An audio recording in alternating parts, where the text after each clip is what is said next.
Well, hello out there in podcast land, and welcome back to another episode of Guilty Pleasures, the show where we celebrate the movies we love despite what critics, public opinion, or even our own God-given sense might tell us. I am your host, Lou Hare, for the Front Row Network. Welcome to our October episode, and it is a special episode because it's another Twitter poll. We put this up, and we had quite the battle. We had a back and forth battle, so much so that we actually tied on Twitter and we had to take it to Facebook. So if you missed it, we decided we're going to the 70s this month for the first time ever in Guilty Pleasures, and we put 4 70s disaster films up on the poll, and we had a neck-and-neck competition between The Poseidon Adventure and Towering Inferno. It was tied. We sent it to Facebook, and sure enough, the winner, the 1972 film, The Poseidon Adventure. So that's what we will be covering today. And if you missed the poll, follow us on Twitter and follow us on Facebook, because that's the second time this has happened where we tied on Twitter and had to go to Facebook. So thank you for all who participated. And thank you for choosing The Poseidon Adventure, because it's about 50 minutes shorter than the Towering Inferno. You saved me an hour of my life. So I owe y'all a solid for that one. But let's get right into it. We are joined today. I've got 2 guests with me, both contributing members to the Front Row Movie Reviews website. First off, if we were going to go back to the 70s, we had to include our Classics host. So please welcome, for the first time in Guilty Pleasures, slumming it down here with us common folk.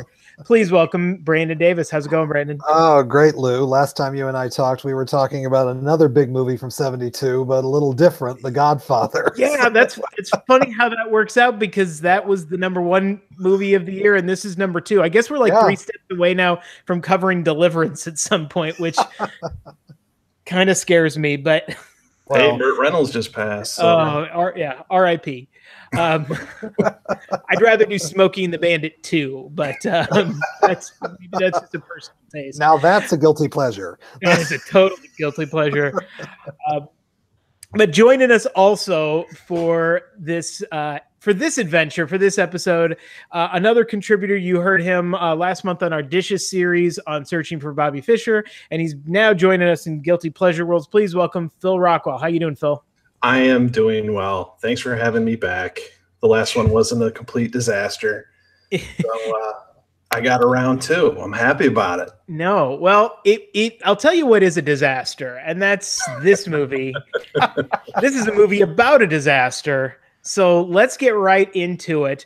For those of you who don't know what this movie is about, when a luxury cruise ship is struck by a tsunami, a small group of survivors race to safety, fighting the elements and each other. It is, as we mentioned, it's from 1972. It's the second highest grossing film of 1972. It stars Gene Hackman, Ernest Borgnine, Shelley Winters, Red Buttons, Roddy McDowall, and as the captain, Leslie Nielsen, which we'll get into that in just a minute. It's directed by Ronald Neame, I believe is how you pronounce his name, a British director. And one of the writers, I'm only going to talk about one because this really kind of made me happy a little bit. One of the writers, Sterling Silliphant, who I don't know if either of you two are familiar with. No. Okay. He wrote In the Heat of the Night. That's his maybe most critical claim to fame. 2 years later, he'd follow it up with The Towering Inferno, which was second in our poll. And then a decade later, he writes a movie that we haven't covered yet on Guilty Pleasures, but we absolutely are. And that is Over the Top, starring Sylvester Stallone. Oh, God bless that man. So he's contributed a lot to my life without him even knowing it. So why are we talking about this movie, aside from the fact that it won the poll? Actually, this is a rarity for us. This is a movie that was actually both well-received and by critics and the public when it first came out. As we mentioned earlier, it's the second highest grossing movie in 1972, making $127 million. Now, to put that into 2018 context, that is $500 million. Right. Oh, and all of it's on screen. Every bit of it. Well, and off of a $4 million budget. So that's quite the investment. They really did They made some magic with that budget. But it's got some mixed reviews by critics, but it also manages to pull off what did you say, Brandon? 8 Oscar nominations, correct? 9 Oscar nominations. Excuse me. 9 Oscar nominations and 2 wins. So this is probably the most prestigious movie we've done yet.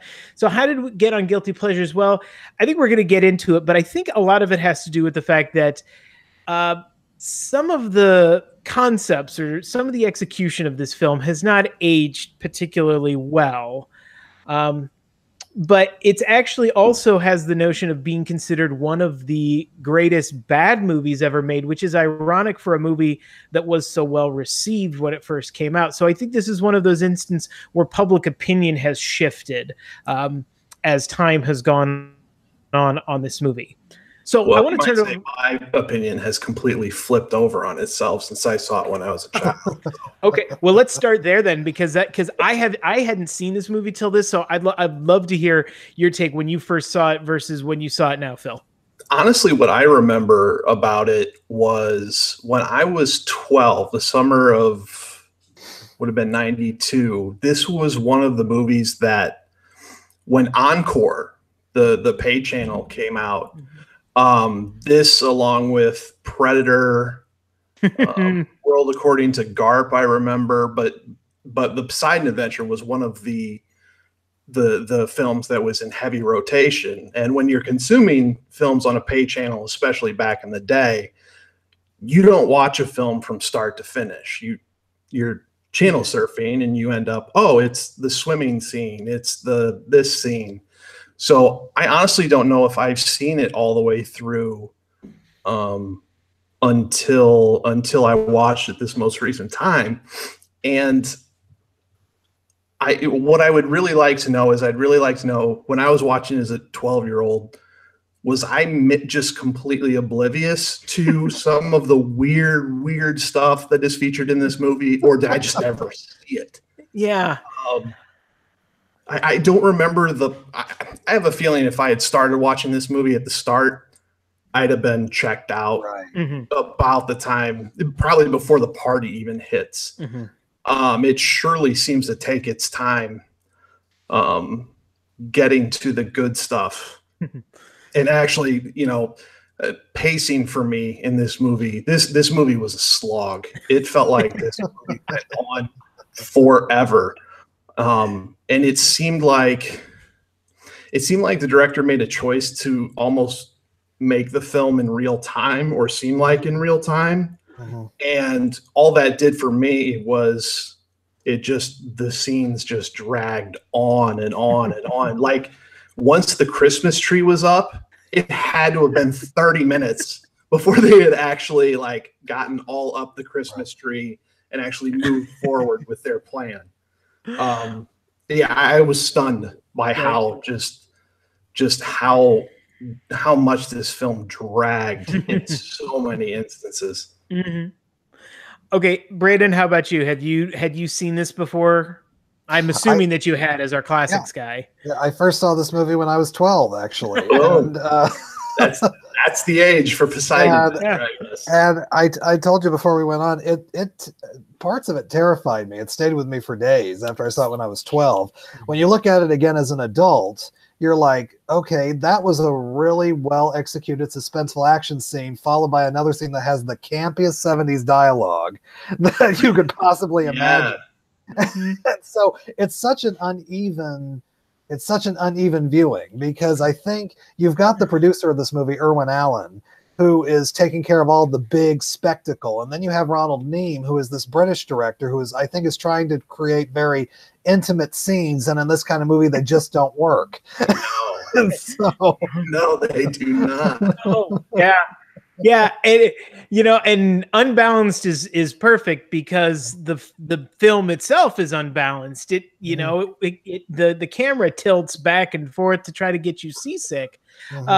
That was interesting to me because like I said earlier, I had never seen this movie, and I really hadn't seen any of the 70s disaster films because they were all kind of before my time and I missed them on cable or whatever. And the thing that struck me about this is how bleak this movie is. This is like, as far as like what is supposed to be like a crowd pleasing blockbuster film, is really depressing. And maybe that's just my own take on like the disaster movie genre, which I'm sure we'll dive into as we move forward.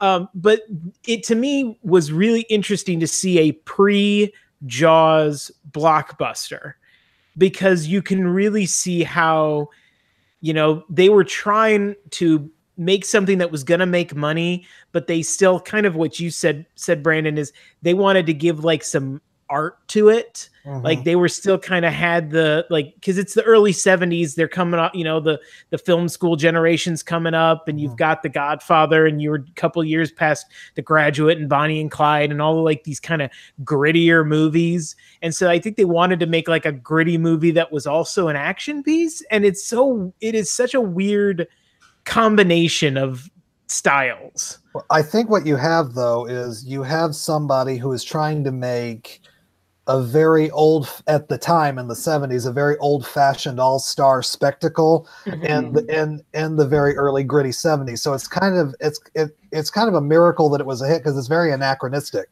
Yeah. But because especially since he's working with so many veteran actors aside from Gene Hackman.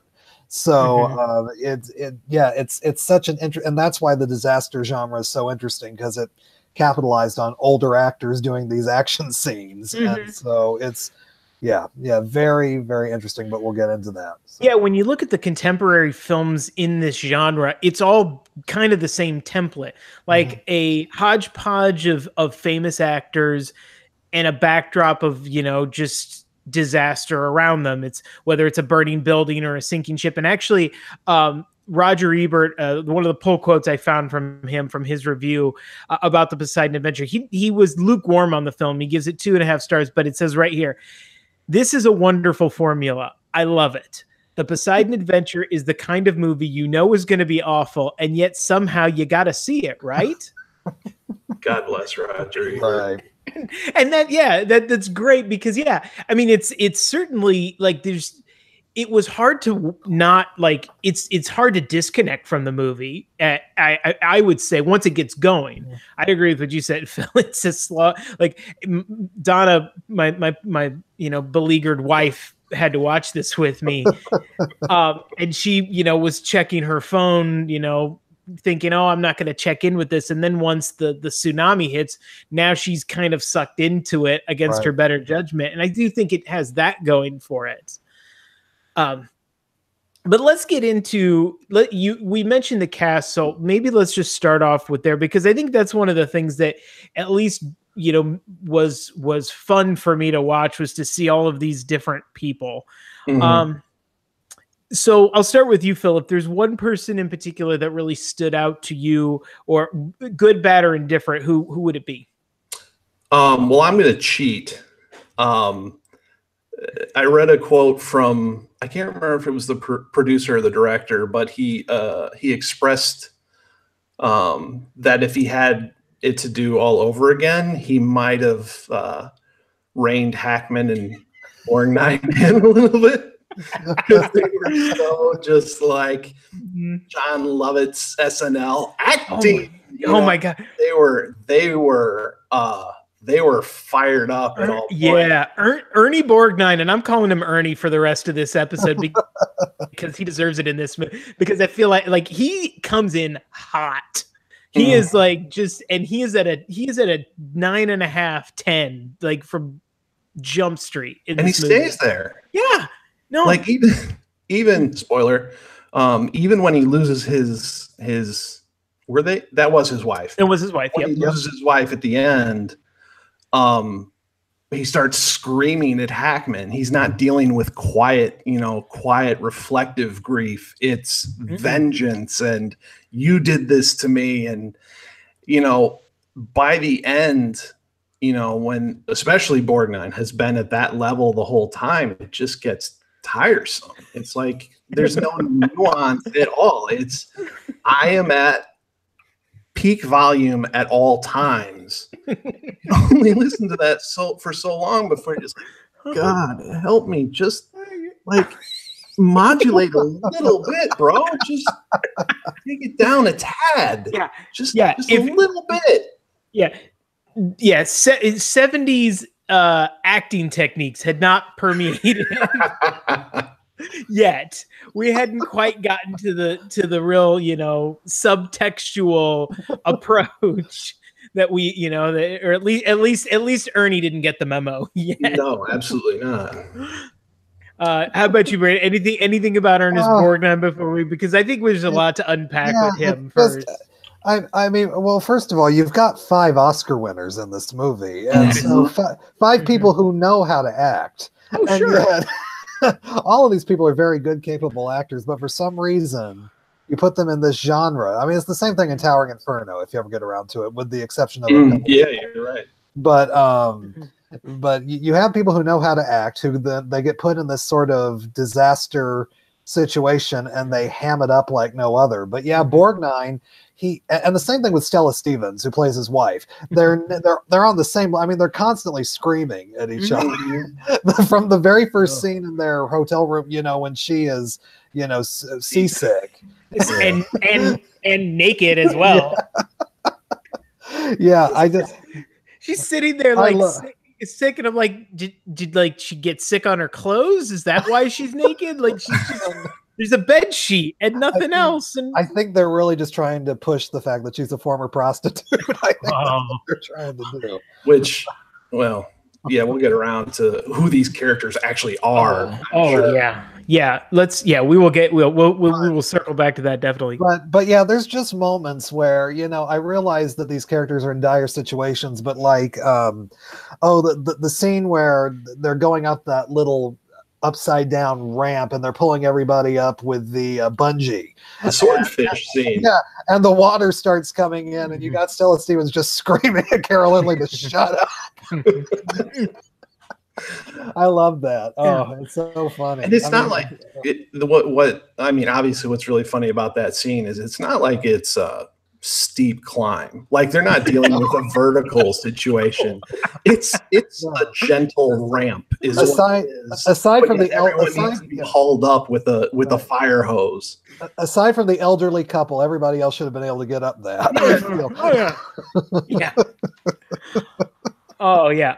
And so that brings us to that. Let's get to the other than you mentioned him earlier. The other, the star of the film or the lead role, and that's Gene Hackman, who had the same acting coach as Ernie Borgnine in this. Because man, like actually their acting coach was a fire engine. That's who they went to for acting advice. They just let anger from inside out. Be there, Actually, a fire engine probably modulates more than those two do. But yeah, because if you ever like just want, I feel like this would be the film where the Gene Hackman impression would be born, right? And and he'd go on, and he's a great actor. I love Gene Hackman, and he's given some great performances, and this is such a weird role. When we talk about the characters, we'll get to why, but just like Borgnine, he's just constantly emoting. He's constantly aggressive for some time, and in some points for no real discernible reason. No. and so yeah, it's just these two guys, and then you put them together, and it's just testosterone overload. Just do you feel like when you imagine this film being done, do you like someone like Red Buttons, who's sort of made a career of being like a beta male? Mm-hmm. Oh yeah. Do you imagine them just like off camera, just kind of like, oh my God, rolling their eyes? Yeah. Like, because by then Red Buttons had been like he was one of the more veteran people in that in that production. I'd have to believe him and like Shelley Winters and Jack Albertson. We're like, God, look at these rookies. It's those three, I think, that are the three that come off the best in this movie because they don't overplay it. I know Shelley Winters a little bit. Yeah, I love Shelley Winters in this. But Jack Albertson and Red Buttons, I think, are the two best people that. And Roddy McDowell, who kind of gets gypped, but I'll get into that later. Yeah. Well, okay, so we've mentioned his name once, Jack Albertson, but I'm going to impose a rule for the rest that we only refer to him for the rest of this film, because for those who don't know, yes, that's Grandpa Joe from Willy Wonka and the Chocolate Factory. Joe. And I really did want a moment at some point in the movie where he just has to lose the use of his legs for some reason. Oh god! I wanted a wave to just undercut him for a minute and be like, "That's how he got it. That's how he's bedridden." Prequel, exactly. I love that idea. Well, and this is the year after Wonka, so it could have been. Yeah, exactly. It's like Grandpa Joe has seen some shit. That's why he's the way he is. He's holed up. He doesn't want to go outside. He's been on the seas. He knows how that story ends. Yeah. He's gonna hold up for the rest of his life, and until he gets his chance to go to a chocolate factory. But okay, enough about my retconning Willy Wonka fiction. You mentioned, and that's the other thing too, is there are several people in this that I knew more for their comedic abilities, Right. Shelley Winters, Red Buttons, and then the one, of course, that's the most surprising, and this is the first dramatic role I had ever seen Leslie Nielsen do. Oh yeah, And sure. I knew he was a dramatic actor. I had heard that about his bio, but I'd never gone back to watch any of his films. And so it's so satisfying to watch him as a dramatic actor. Yeah. Because he's so straight-faced and he does it well. He does. Yeah. And he's got some gravitas to him. yeah, it made me want to go back and watch Airplane again, because it's like, oh, that's why they brought him into Airplane, because that deadpan worked so well. Mm-hmm. Yeah. And then he pulled the fart machine from the stone and garnered all of it. He gained all of his comedic powers that carried him to his dying day. And the rest is history. And past, actually. Wasn't he buried with it? Mm-hmm. Yeah, good man. Yeah, exactly. Okay. So we mentioned the cast. Let's talk about the characters that they're playing, because I think we danced around it a little bit. So let's just go there first. And yeah, first of all, this film is based off of a novel, which is darker. It's even darker. That's the thing. I was like, holy shit, because I watched this movie and I thought, and I'll pose this to you good gentlemen. Who am I supposed to root for in this movie? I think Hackman's character, I think, is the hero of the piece, even though he comes off as very unlikable at times. Yeah, he kind of is the modern representation of him would be like the mansplainer. Like that would be who he was. Like that's what he would get destroyed for on Twitter. Is like, oh, this guy has an opinion again. I guess we're all gonna have to listen through it. And really, when you think about it, sure, he gets them to where they need to be at the end, but I don't think that redeems him in any way. Like, that was one of three possibilities that we see over the course of the film, with people going the other way, people staying in the gala, The ball, but at the end, when he just sort of drops off the handle there, I was like, all right. Right. I mean, I guess it's supposed to be a meaning of sacrifice because he's a man of God, but his religious philosophy, go ahead. His religious philosophy is so like incoherent that at the end, I don't know if you can read much into it. No, and this is, not to go down the theological road too much. I'm not, I'm far be it for me to be the pillar of theological discussion, but 16 years of Catholic school, And I never once heard a priest say, you know what God really wants you to do? Figure this shit out on your own. Mm-hmm. And you know, and your prayers don't matter.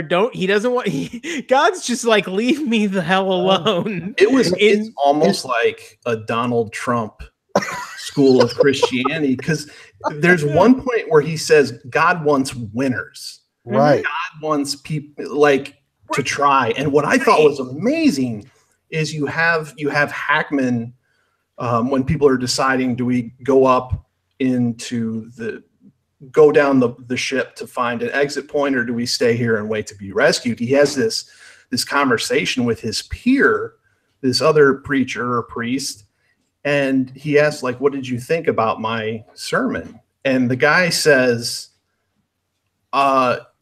you talk too much about the strong or the strength. Like, there was no humility or speaking about lifting people up. And after that, like, he became completely unsympathetic to me, because this older guy, like, he was right.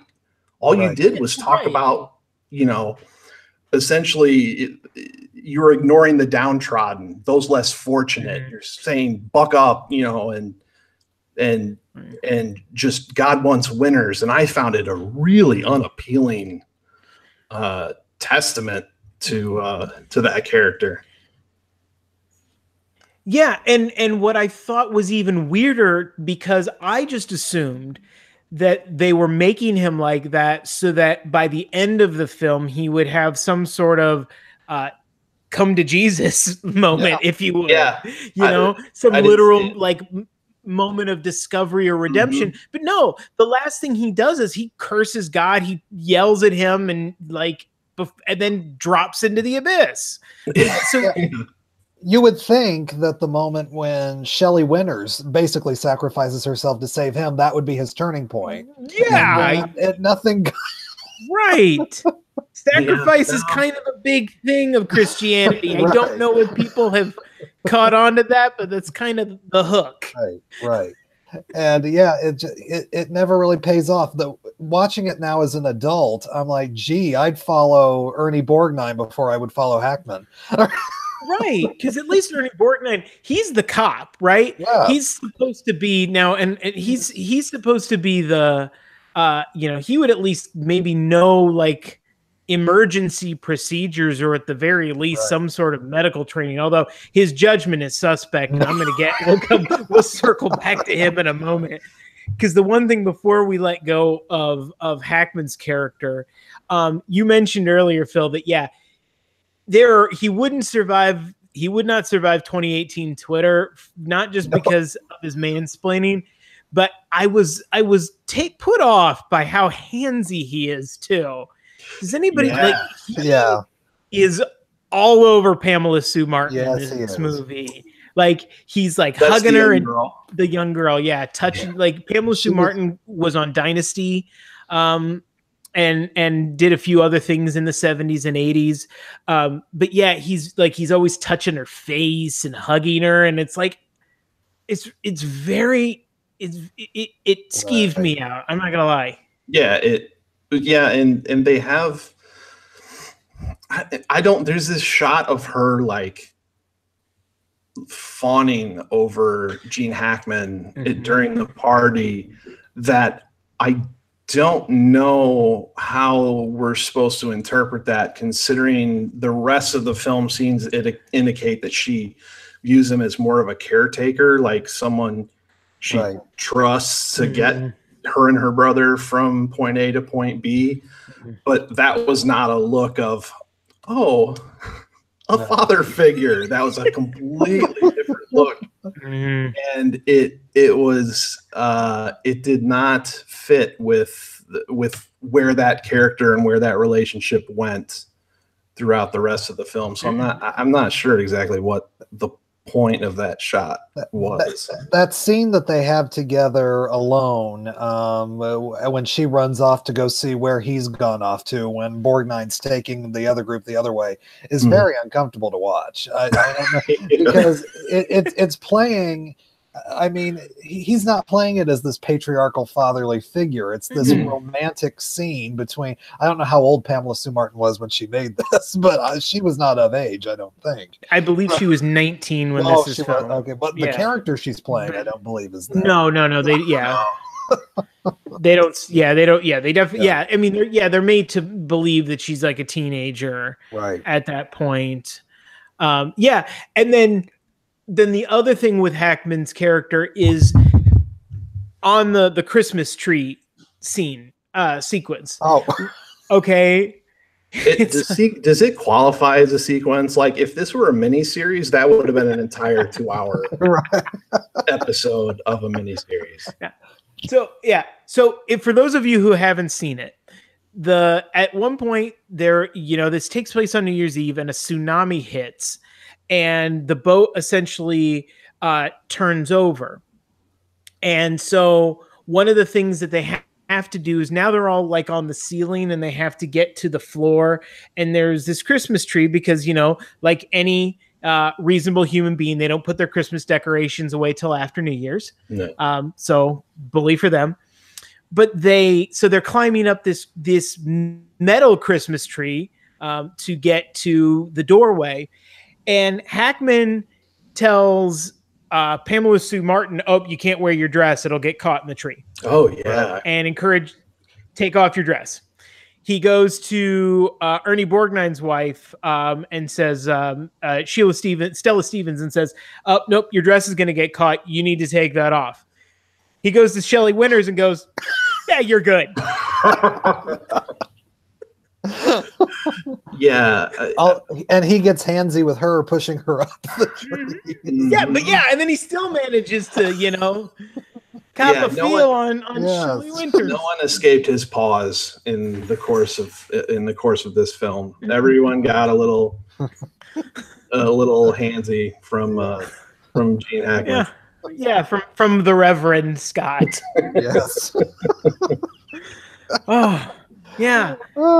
So yeah, okay. So that then, and just so the other interesting characterization is the Rogos, Detective Mike Rogo and his wife Linda, Ernie Borgnine, and Stella Stevens. So Linda is a reformed, we assume no longer working prostitute, but Borgnine is an active detective lieutenant. He's not retired from the force or anything. And they make up 2 points, which this has toxic relationship written all over it. Because first of all, he stalked her for however long before he arrested her 6. Yeah, he arrested her 6 times. Yeah, he threw this woman in jail 16 times to avoid her having sex with other men, and to say nothing of what I'm sure the jail system was like in the early 1970s. She then still turned around and married this guy. This is such a problematic is like scratching the surface. Yeah, it's something. And like, it's not like those 2 characters. Like, if you wanted just a couple of 2 obnoxious husband and wife, you don't need to throw in that other sort of, because it doesn't deal with like his jealousy, right? Like, it adds nothing to what's going to happen later in the film. It's just this moments where in the sort of prologue of the film where you go, "Oh, ick," and that's where the relationship starts for viewers. Yeah, I'm not comfortable with this immediately. No, there's ick all over the place. Oh yeah, there's a ton of ick in this film. Yeah, but yeah, if you were to just sort of cut out the whole prologue and just start with the capsizing, I think that there would be less ick on this movie. I mean, you would still have some of the uncomfortable Hackman, Pamela Sue Martin stuff, but you don't necessarily need the backstory on every. Well, and right, and that's it. You're absolutely right, Brandon. This is one of the few cases where I wish I knew less about these characters before the events happen, because what we get about these characters makes them so much less sympathetic than what they ought to be. Right. And because, like, I'm assuming we should be rooting for these people to live, and one would think that's kind of the point. And some of the secondary characters are sympathetic. I thought Red Button's character he's very sweet, and he's trying to take care of Carol Lindley's character, Nani, the singer. Yeah. And so that part's that's nice. And then you have Grandpa Joe and Shelley Winters as the couple. Like they're like, those characters are at least sympathetic. And then I suppose we want to let the kid live because he's a kid, but although he gets annoying after a while. Oh boy. If after a while you mean within the first 30 seconds of his I think that's generally in the 70s, like that's the mode that children play in movies, is they're obnoxious. Like that's the dynamic that you get, especially in a film of this type. Yeah. Right. You can say what you will about how special effects have changed over 45 years, but I am so grateful that child acting styles or child acting coaches have changed over 45 years. Because that kid is obnoxious. He's so irritating that I didn't care that he, when he was in peril, that just leave him. Just move on. We're all better off. Just go. Right. Yeah. Well, you would wish that someone who was a good child actor, Roddy McDowall, could have coached him a little bit on set. But yeah. Well, he's too busy limping around nursing a knee injury. Poor Roddy McDowall gets no character development in this movie. No, I didn't even realize that was Roddy McDowall until I was like, okay, they keep saying Akers. I had to look it up. Who's playing Akers? That's Roddy McDowall. Because I don't even think he gets a close up until he does until his death. Right. We just hear him like shout from off in the distance. Right. And then it's mainly just a two shot with him and Hackman most of the time, and so. But he must have gotten a really good paycheck for this or something, or he just didn't want to get an ape makeup. Exactly. Yeah.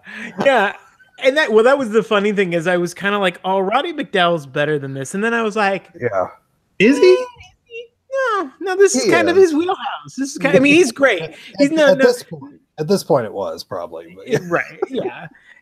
And then 15 years later, he gets back on the boat and he does Overboard.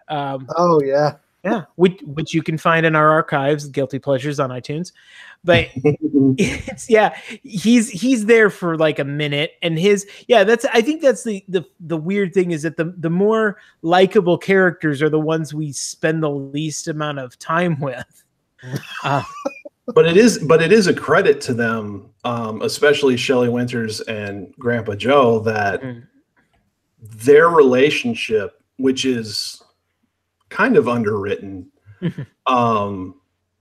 like you get it, like you get the whole picture with them. It seems like the prologue for them was easily the most effective, because you can see their relationship and their comfort and just familiarity, and her sort of caring and generosity and thinking of others. They're the only ones in that whole prologue where you're like, I hope these people turn out okay.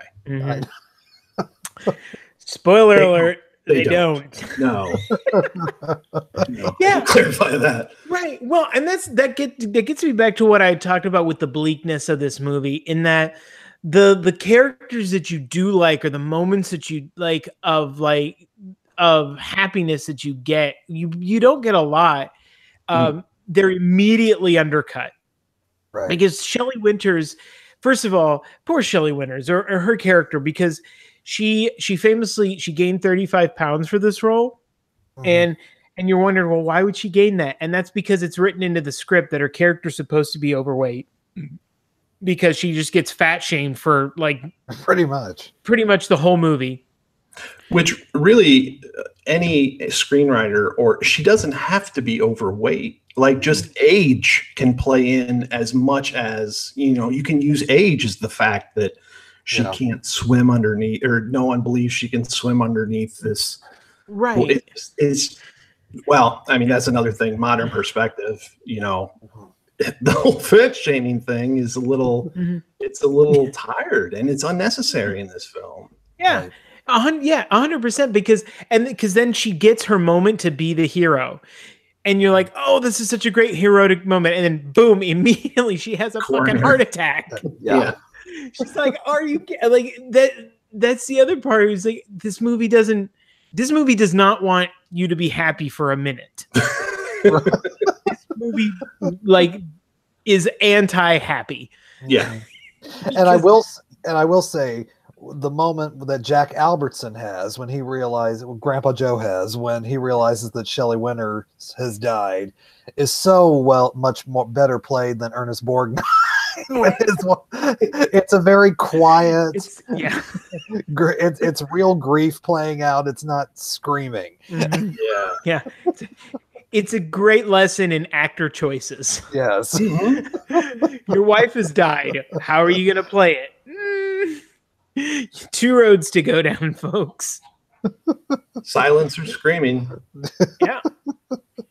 Yeah, and so that's where this is because you have all of these characters, and the ones that you're left with aren't terribly likable, and then everyone else you watch die like these horrible deaths. And I guess that's what the other thing that struck me is that when we start to talk about a couple of the sequences, let's talk about the big crash sequence first of all, because the first thing that I noticed, and we talked about this online, the composer of the score is John Williams. That blew my mind. Right. Well, because he's such a he's such an iconic figure and has written so many great scores, and yet in this movie, whenever there's a scene of peril, there's no score. No. And that to me makes it so made those scenes so much more visceral. And I guess that's what they were going for. But at the same time, it was like, oh, I'm not enjoying this. So by making it like feel more real to me, it almost made it less entertaining to me. Right. But I have to say though, I always forget that Williams he also did the score for Towering Inferno. So it's always interesting when I watch those two movies, because when I see his name in the credits, it always takes me aback, because I'm like, man, he did do this, but it does have a very Williams sound to it. But yeah, once again, like I said, it's the early 70s, and I think they're trying to have both old-fashioned spectacle and gritty realism at the same time, and it's just jarring. Yeah, jarring's the exact word, because and I guess that's part of the trappings of this genre that always put me off, is that these people are dying and there's they're not going to get revenge. The main characters aren't going to get revenge on the tsunami. There's never going to be like justice. This is just such a fatalistic idea to me. And yes. It's like survival is ultimately a fairly shallow exploration for something in film. I mean, if it's just about survival at the expense of character, you have to care about these characters for the spectacle to mean anything. And I think that's where this film drops the ball in a really big way. But since we're on the actual big flip, yes, let me ask you a question. So up until the point of the boat actually flipping, it's storming, right? Like it's they're entering rough weather. What ultimately flips the boat is an earthquake that creates a tsunami. Why did it have to be storming? and nothing to do with the boat flipping. It doesn't like preview, the waves are building. No, it's a straight up tsunami. It's like spending, it would be like the towering inferno showing all these hazards where, a big room of newspapers next to a generator or something. And then the fire starts by hitting it with a comet.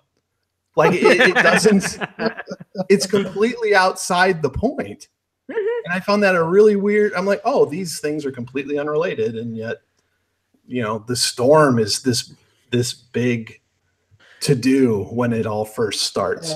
And that whole plot at the beginning with Leslie Nielsen and his battle with that Greek shipper. I mean, it's so underwritten. I wish they would, they don't give you very right. They tried to do the evil corporate thing, and then if there was ever, it's like the lawyer in Jurassic Park. Like, eventually that guy gets eaten by the T-Rex. And they're both dead, and you don't get to finish it out. Yeah. Well, I had my wife and I had a mini argument about that because we were debating about, okay, who do you root for? Who are you supposed to root against? And she brought up that guy. I was like, yeah, but that guy gets killed by a massive wave 20 minutes into the movie. If that's our main antagonist, we done fucked up. If that's the one person, and because even in like horror movies there's always that one character that you're kind of glad gets murdered, right? But there's still like a murderer who eventually gets their comeuppance, and that doesn't happen. Yeah, because you to your point, Phil, like they argue about going too fast or the storms and all of that, and my impression was that this tsunami would have knocked them over regardless of none of that other stuff all that other stuff's like a misdirect in a lot of ways. Right. Or a loose end that just hangs there for the rest of the movie, which actually this film seems to be perfectly happy with, is setting up these things that just don't ever come to any sort of conclusion or have any contribution to the overall story. Right. Yeah, because you don't even, once the movie ends and the remaining the people that are remaining, because by the end of the movie you only get six people make it through. You get the two kids, you get Ernie Borgnine, Red Buttons, Carol Lindley, and Grandpa Joe. Okay, that was the one I was forgetting. They all make it through, but the minute they like the hatch gets open, they make it to the top and you see the helicopter, they get on the helicopter, go. That's it. You get like no like character moments or reflections or any hint of what these people are gonna maybe be like, because that's the other thing that's so bleak to me too, is that like there is no way these people are okay. No. After what's just happened to them. And I know in action movies we're not supposed to think too much about real world consequences, but when a movie like treats it as straight faced as this movie does by being going for that gritty realism, you can't almost help but think that it's like these, like Grandpa Joe just like held his wife in his arms as she after she died, and then like Ernie Borgnine watched his wife fall into a pit of flames. Like, these are not okay people. No. But we don't get a moment for them to even feel like relief of that. And the other thing that I noticed is that the rescue team, first of all, they send one helicopter, and those six people say, yep, we're the only ones. And they're like, oh, well, that's good enough for us, and just take off. Yeah. We didn't hear anything on this, 3 football fields long. Well, and it turns out if you were to watch the incredibly horrible sequel, Beyond the Poseidon Adventure, there are more survivors. Oh, is that how they do it? They were tailies. Lost season 2. They're the tailies. Michael Caine and Sally Field, and I think Carl Malden are looters who go onto the Poseidon to steal all of these, all of the riches and valuables that are still on the ship before it sinks. And they run into the group the doctor was leading, who are still alive on the ship. That's even worse than yeah. So Hackman. So the sequel proves Hackman wrong. Then right. It is an awful movie. This movie is Citizen Kane compared to that movie. Oh, wow. Yeah. Okay. Ooh, that's going to take a minute for me to rack my brain around. But yeah. And I will say about that scene, that the tip over scene, and obviously this for what its time is, the special effects, what they are able to achieve on both a fairly small budget for this film, because also keep in mind, this is the early 70s where, there was a lot of like big epic movies that had recently bombed. And so the business was down. And so the industry wasn't doing well. So this movie had to be made on a smaller budget.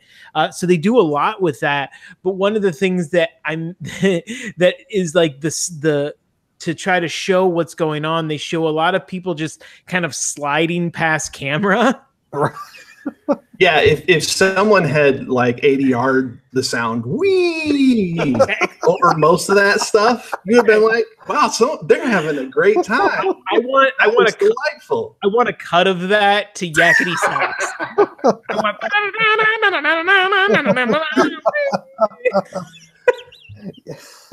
Yeah, and the thing about like one of the hangups I had with this movie, and it really comes into play in the direct aftermath of the boat flipping, is there is one compelling shot in the entirety of this movie, and it's when the guy falls from the ceiling into the skylight. Everything else, it looked like it doesn't surprise me that Irwin Allen spent most of the 60s in television, because as far as the composition of shots, the sequencing, it all felt very like TV. When during the Christmas tree sequence, when you have Roddy McDowell up on the floor, you can tell they set the camera up and they're like, all right, dude, read all of your lines for this scene. And then they set the camera up again, and it just all felt very economical rather than, creative or inventive or artistic. It just felt felt rote. Gotta get the picture done, people. Gotta keep it under 4 million. It's like they did coverage and never got around to the stuff that coverage is supposed to connect. I saw an interview with Red Buttons that he did about that, and he said this was an annoying movie to make because he said we had to be, wet down every morning. We were surrounded by smoke and steam, and the only place where we could relax, they had these fireman mattresses that we had to lay down on. But when you're soaking wet and damp, he said it was no fun at all. So he said it was just a miserable experience for all of the actors, which I can imagine. And then Ronald Neame was interviewed about them, and he said, for working with 10 Hollywood actors, he said each of them had one tantrum about every 10 days, but being 10 of them, I had to deal with one tantrum a day. Lucky for him, their cycles didn't sync. Yeah. Well, they killed off most of the women. Well, this is true. Yeah. Don't need them. Yeah. And the other thing I thought was interesting is they did shoot the movie in sequence to try to at least accommodate the level of, soaking wet, disheveled dirtiness that they get, which I kind of thought I did again, but that kind of speaks to maybe the efficiency of the movie, because they do build this set that they ultimately have to destroy. So you could, maybe that was just kind of a lot of necessity going on. And, I do think there's something to be said for there's a lot that they make work in this, because there are, I think there are some sequences that are pretty compelling. I thought the sequence where they all have to go underwater with the rope, I actually like that. Yeah. I like that sequence a lot because I was like, oh, if that was one of those moments where I was like, holy shit, if that were me, I'd be dead. Right. You know, I couldn't do that. But, you know, as opposed to what we'd mentioned earlier with like the stairs that are very easily scalable. That's like the one moment where it like I felt genuine peril for these characters. Well, and I think the way that scene is set up, like Shelley Winters asked, how long can you hold your breath? Mhm. And while that's a question to the characters, I think anybody watching it goes, how long could I hold my breath? Like there's a direct physical reaction, I think, to the people watching the film where they start to go, oh, there's an understood peril to that specific sequence that is not necessarily there in any of the other ones. Yeah, because it's the first time they actually pay attention to laws of physics and biology. You mean it's the first one that makes sense? It's the first one that makes sense because, like, there's the scene where Hackman is running in to a room that's supposed to be on fire, and yet the door is fine. He can put his hand on the door, and he's okay. But then he like, or that the room's supposed to be so hot he's got to like cover himself. There's that scene, and then there's the other. All he was really doing was like brushing the hot aside. Exactly. Yes, it's fine. The flames go that way. Get away. Heat. Be gone with you. Yeah. Yeah. And or to say nothing to the fact that, you know, every time they walk through, these are characters that are supposedly being followed by water as the water continues to rise. And yet they never shut a door until the very end. Like they don't bother to try to shut doors behind them. They don't seal anything off. It's like there is just I feel like some basic survival skills these people lacked, I guess is what I'm saying.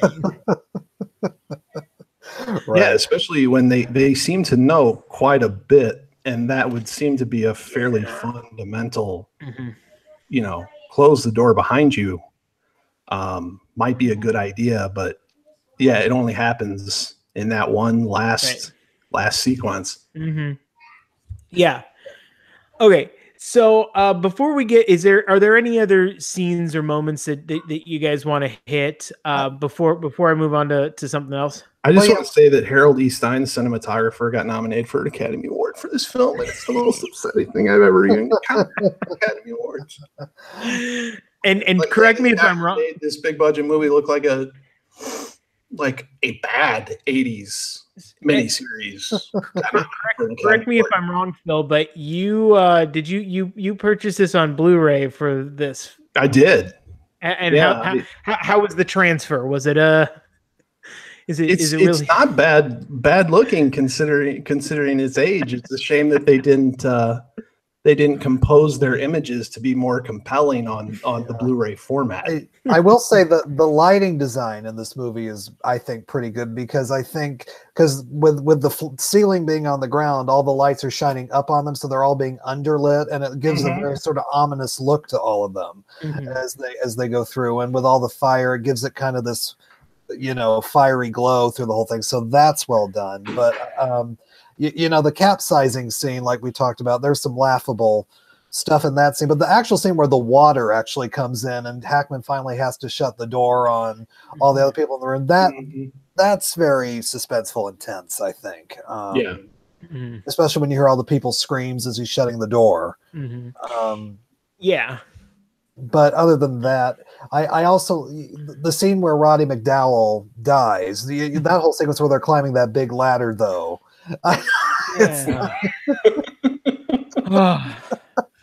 You know what that felt like to me? That felt like the make-believe I used to do, like with my cousins when we were out on the river.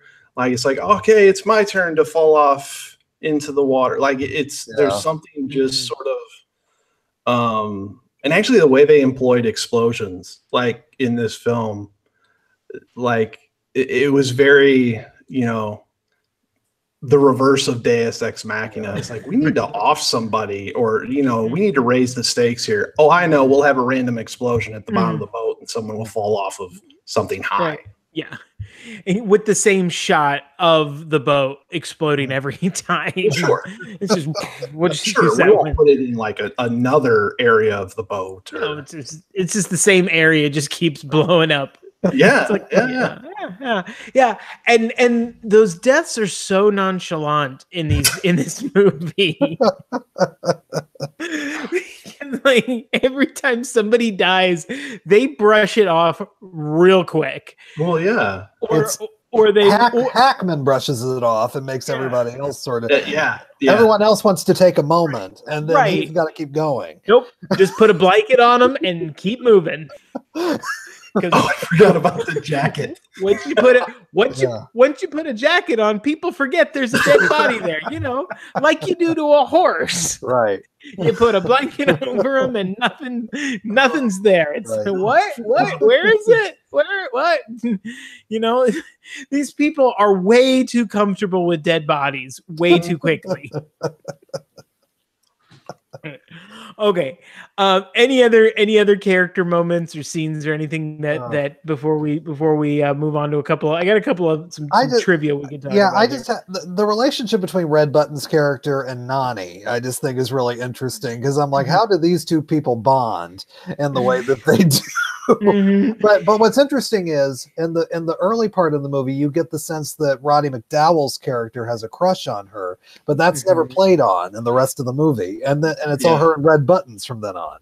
Right, exactly. That's a weird thing. And Red Button's character is, it's meant to be, he's just.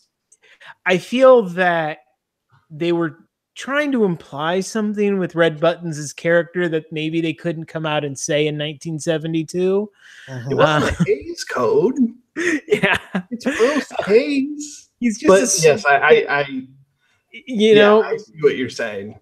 Right, and but then they give him this romance of but again you get the sense it's like these two he's fine like. He's Rihanna. He's finding love in a hopeless place.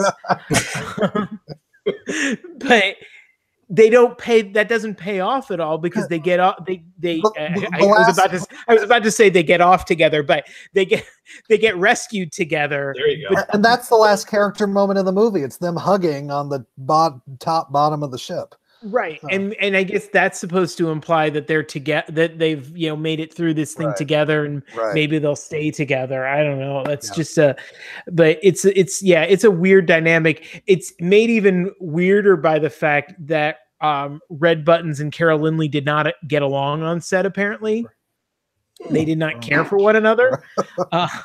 What kind of an awful person do you have to be not to get along with Red Buttons? Yeah. I mean, honestly.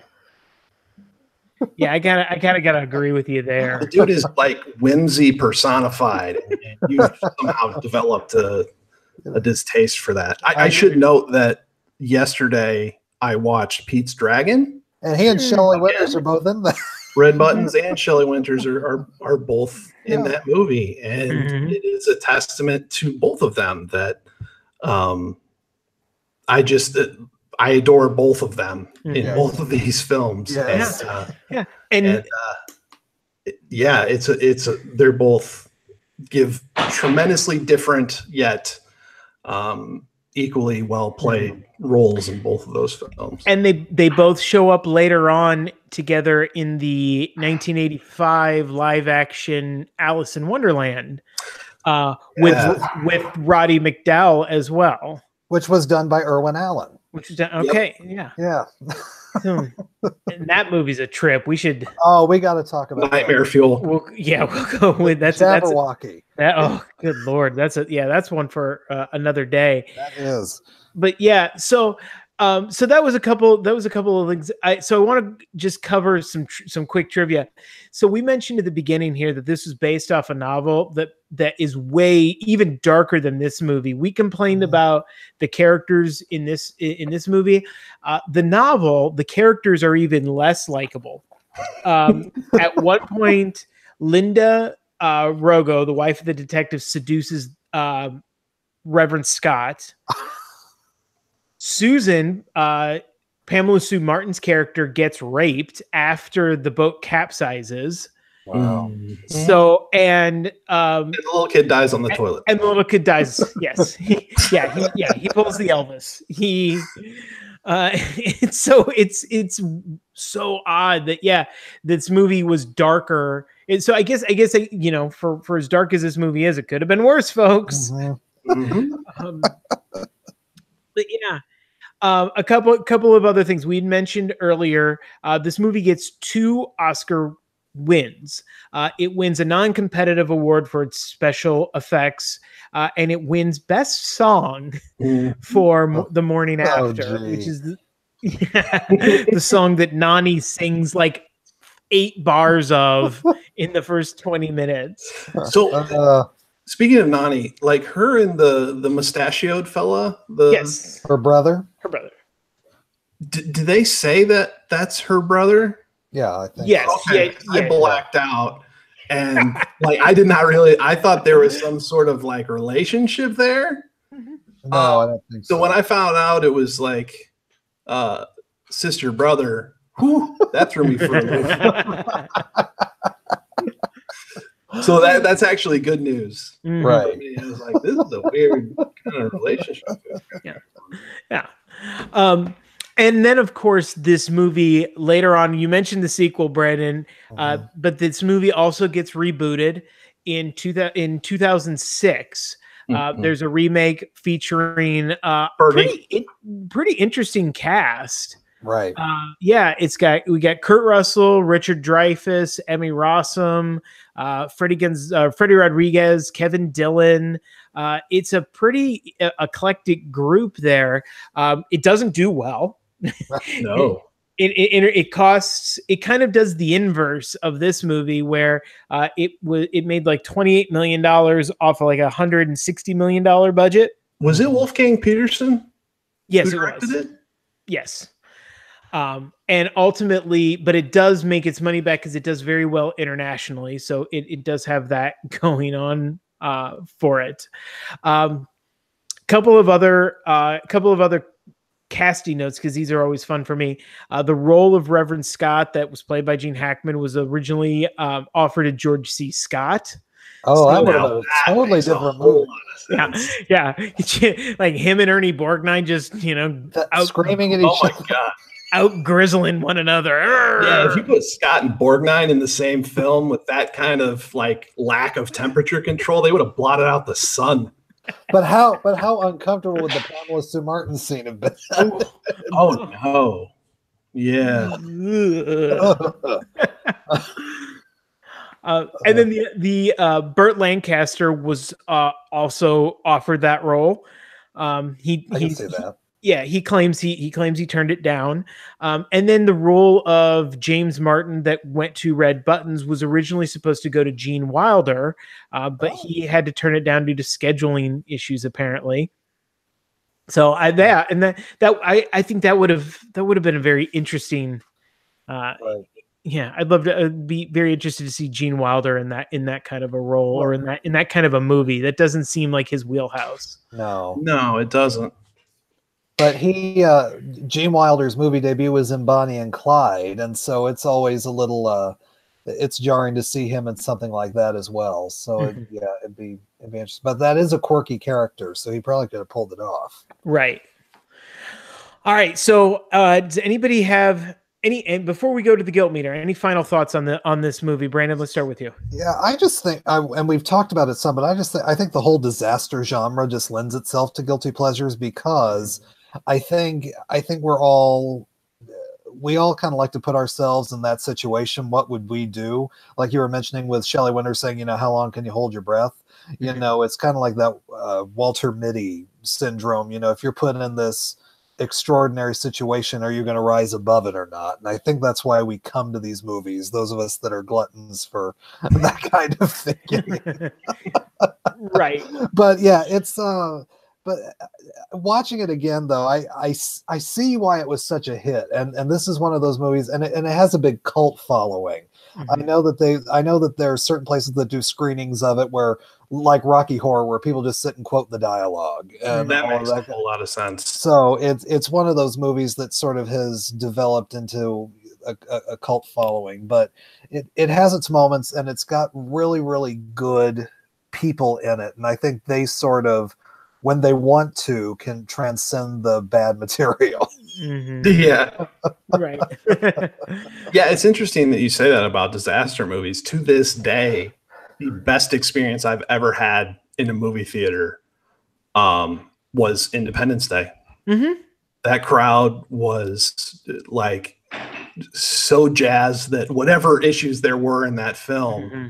I was 100% into that movie, and the crowd was too. It was a whole lot of fun. Mm-hmm. Yeah, and I think fun's the right word to use, because I think when these movies work, they can be a lot of fun. Mm-hmm. And I think that's the question: is if you buy into it, it becomes a lot of fun. Yeah, Independence Day is a great example. The other one from that same, I think it's the same year, is Twister. Yeah. You know, because it's just, you know, people trying to escape a natural disaster. And yeah, if you embrace the fun, there's always going to be a market for these kind of movies. What's interesting to me is that they took a genre that I think kind of has to be fun and tried to make it tried to give it some gravitas. Yeah. And I think this is an interesting example of what happens when you try to do that. Yeah, this was not The Road. Like, this is not this did not deserve the sort of serious treatment that it had in the characterization and Right.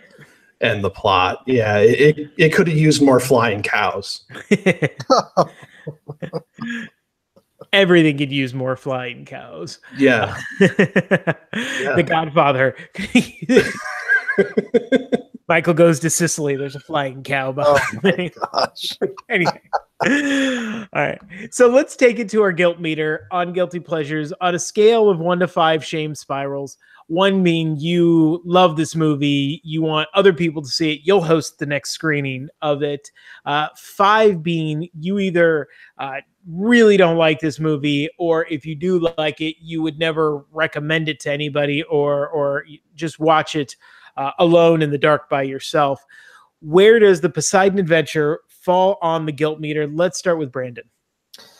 I think the Poseidon Adventure from me gets a 3, because there are some things to admire about it, but there's also some things to watch in the dark about it. So I'm like, well, once again, like I said, we're talking about a movie that was nominated for 9 Oscars. There are things about it that are a little more prestigious than other guilty pleasure movies, but the 70s kitsch you just can't escape from. So yeah, I think it's sort of right in the middle there. It's a solid 3.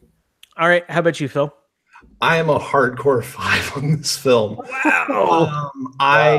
When it's not being tedious, it's being problematic. And I think especially for someone, a modern moviegoer, I just don't think this film holds up. Certainly the special effects, I truly thought the special effects were going to be my major issue with this. I thought it was going to be really just sort of dated, and that wasn't my issue with it. It was like, you got to have someone to root for, and this film doesn't provide that enough. If you want to see Gene Hackman scream, or Ernest Borgnine scream, there are better choices to make, and I couldn't get over the fact that the cinematography. Right. I think the lighting. I think that's why it got nominated. I think cinematography meant something a little bit different in the 70s, where directors were the ones composing the shots. Cinematographers were the ones responsible for the lighting and the look, the actual look of the film. But the framing of I can't get over how just uninventive this movie was in the way it looked for a movie that literally flipped an ocean liner over the look of it was fairly unimaginative. Right. Yeah, I was bored out of my mind when I wasn't horrified at some of the things that were happening with these characters. So I would run away from this film. I think it would be great for a running commentary. I mean, it does provide the foundation for a hilarious like Mystery Science Theater 3000. But boy, watching it by myself, I did not have a lot nice to say about it. Shelley Winters is wonderful in this film as well, with a side of problematic. Mm-hmm. But yeah, I can't I can't justify watching this film. And I as one of the encore debut films, it should have higher standing. But yeah, I was not a fan of this film. I did not enjoy myself. You own it in perpetuity. Yeah, I enjoyed talking about it. I had a lot of fun, but that still couldn't drive me back to watch this. Yeah. So I will I'm going to kind of go, I'm kind of in the same ballpark as both of you. I didn't hate the movie, I think, as much as you did, Phil. And having seen some movies just for this podcast that are way more offensively made than this, I don't know if I can go the full 5 on it. Sure. But I can also say that this movie is nowhere near as fun as it should be. I think that's my big problem with the movie, is that a movie this movie shouldn't be as realistic as it is, which is odd to say for a movie that, defies physics in so many different ways. But I think they went for gritty when they should have gone for fun. And so for me, I didn't have a lot of fun. I had some fun watching this movie, but I would go probably a 3.5, because I do think it's better made than some of the movies I've watched. And I think if somebody wanted to take a look at what pre-1970, pre-blockbuster era movies looked like, this is probably as good of a example as anything. Yeah. That said, if you're a new, if you're not a diehard movie fan, there are better ways, more fun, bad movies from the 70s you could watch other than this one. Right. And I'm sure we'll get to them eventually, but hey, go ahead. Well, no, I will say, it's like we said, it's much longer, this movie, but I think Irwin Allen learned his lesson a little bit, and 2 years later made Towering Inferno into a more fun film. I think that there are a couple dark and dreary moments in it, but it's fun to see so many classic alpha males in one movie, like Newman and McQueen and William Holden and all that. Oh yeah. And so, I gotta say, after watching this, I'm at least a little intrigued by the 2006 remake of this, because I'm wondering if if that version gives us maybe a campier take on it to make it more palatable for a modern audience. Right. So I'm almost intrigued enough to watch that movie. I know I've seen it, but I don't like what I remember about it is Fergie is the New Year's Eve entertainment. Oh, like that's as far as my memory. You're already off to a good start. You're not. So I don't know what that says about the film, but you've made the sell. Stop selling, man. I think, didn't NBC also do a TV version of this with Steve Guttenberg? Yep. Yeah. Oh, which actually that was hard when I was searching for the Blu-ray. Yeah. I kept running it. There's a Blu-ray of that. Wow. Which is stunning. But also it was largely reviewed in the like 2-star range, because I guess it's a Blu-ray that looks like trash. But I ran into that. Are you saying that they did not lovingly transfer the TV version of Poseidon Adventure starring Steve? No. It didn't get its Criterion's. Oh no, release. no Criterion collection for the the NBC miniseries. That is a shame. But all right, so we'll put those to bed. Maybe we'll come back and revisit some of those remakes at a later time. But in the meantime, we've got a lot of cool stuff coming up on Guilty Pleasures. I'm going to give you the slate of shows. We've got some great films coming up for October and November. This is obviously, you're hearing this the first week of October. Later this month, I'm going to be back because October is Halloween season around the front row. And of course, our Monster Cast series will be back. So you will get Jeremy and Sarah doing all sorts of movie breakdowns, and they're going to come over and do a crossover with me with Guilty Pleasures. And we are going to do 1995's Ice Cream Man, starring Clint Howard. This movie, wow. Yeah. Good for you.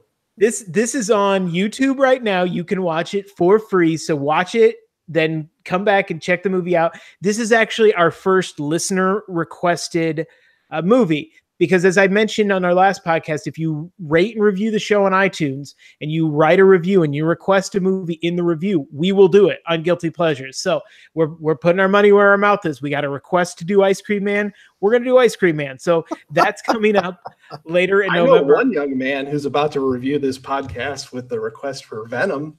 Oh, you son of a bitch. Hey, that's fine. Oh, God, you're going to make... I see 3 movies in the theater at best a year, and you're going to make Venom one of them. Anyway. It has its own lemonade, dude. So we may even do Venom this month of October. Who knows? You may get 3 Guilty Pleasures this month. And then November, we've got 2 really good Guilty Pleasures coming up. We have Fear, which we're going to be thrilled to get Courtney Enlow back on the podcast to talk about Fear.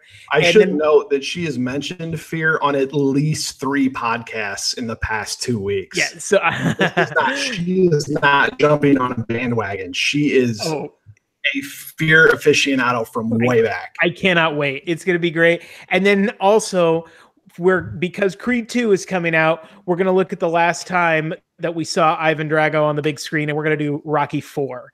So that's your slate of movies for the next 2 months. We got Ice Cream Man, Fear, Rocky 4, maybe Venom. We'll see. But Here's what you need to know, folks. You're not going to get all of these podcasts if you are only subscribed to the Front Row Network. We have way too many shows on the network feed to just, bombard them with my dumbass. So you need to go to the Guilty Pleasures individual feed. If you want all of those episodes, please find us wherever you get your podcast. We have our own feed. Subscribe to make sure you don't miss any of those episodes, because they're all going to be great. We're going to have a lot of fun with some of those movies. And as I mentioned earlier, please rate and review us. Give us a 5-star rating. If you write a review, you put it in the comments what you want us to do. We will turn around and do it. While you're there, check out everything that we're doing. Subscribe to the main feed, all the different shows, Brandon's classics. Brandon, do you know what your classic is going to be for October? October, we usually do Hitchcock, but since I got a couple requests, since the remake of A Star is Born is coming out next month, we're going to do the 1954 version of A Star is Born with Judy Garland and James Mason. And then in November, I'm going to do Hitchcock. We're going to do Vertigo. Very cool. All right. Yeah. And then also go to Classics, Beyond the Mouse, Zonosodes, Are You Afraid of the Podcast, everything that we're doing. Please check us out. All of those have their own separate feeds, and you can find all of those feeds on our website, thefrontrowmoviereviews.com, where you can also see articles written by all 3 of us. As of right now, as of this recording, you can go find my Remembrance of Burt Reynolds, or my article on why I think Black Panther needs to be recognized by the Academy. Phil, you just had an article drop just the other day as we're recording this. What'd you do for the website? I did 5 things that stood out to me about the Captain Marvel trailer, and I am not I'm not an Easter egg type of guy. I don't dissect frame by frame the Captain Marvel trailer, but just gave my overall impressions of the spirit of the trailer, which I am super excited about this film. And it is not at all, it did not fit into the box that I thought it would when just the name the name popped up. I'm super stoked about this movie based on that trailer. Awesome. And Brandon, do you got anything coming out soon for the website you want to plug? By the time this episode comes out, I might have 2 up on the website. We'll see. I've got 2 submitted. Jeremy assigned me. I'm doing my top 10 personal favorite moments from the Kennedy Center Honors because they're celebrating an anniversary this year. Top 10 moments I can find on YouTube. And then Jeremy and I also are collaborating on something about musicals that are better as movies than they are on the stage. So we have 7 picks for that. So awesome. How many did you get? There's 7. 7 musicals that worked better as a movie than they did as a stage show. Very cool. Cool. All right. Yeah. And you can find all of that on our website, frontrowmoviereviews.com. You can find that on our Facebook page, the Front Row Network. Find it on Twitter at Front Row Reviews. Basically, any place you get social media, you can find us. So make sure you are dialed in on that. And the next time we do a poll, you're going to want to be a part of it so you could help turn the tide towards the movie that you want. Redeem yourself. Yeah, please. So in the meantime, you could also follow me at the Fake Lou Hair. Guys, you got any social media you want to plug? You can find me on Facebook, Brandon Davis. It's easy. And I'm a mainly a Twitter person, so at Rock from the Rock at Twitter. All right. Or on Twitter at. I'm new to this, guys. Well, we're going to wrap it up for there. And I want to thank you guys for coming on. This was a lot of fun to talk about. Yeah. It's always good to talk about some problematic movies. And we're going to keep that going later this month with Ice Cream Man. So please make sure you check that out. But for all of us at the Front Row Network and at Guilty Pleasures, I'm Lou Hare. I'm Brandon Davis. And I'm Phil Rockwell. And as always, we'll see you in the front row.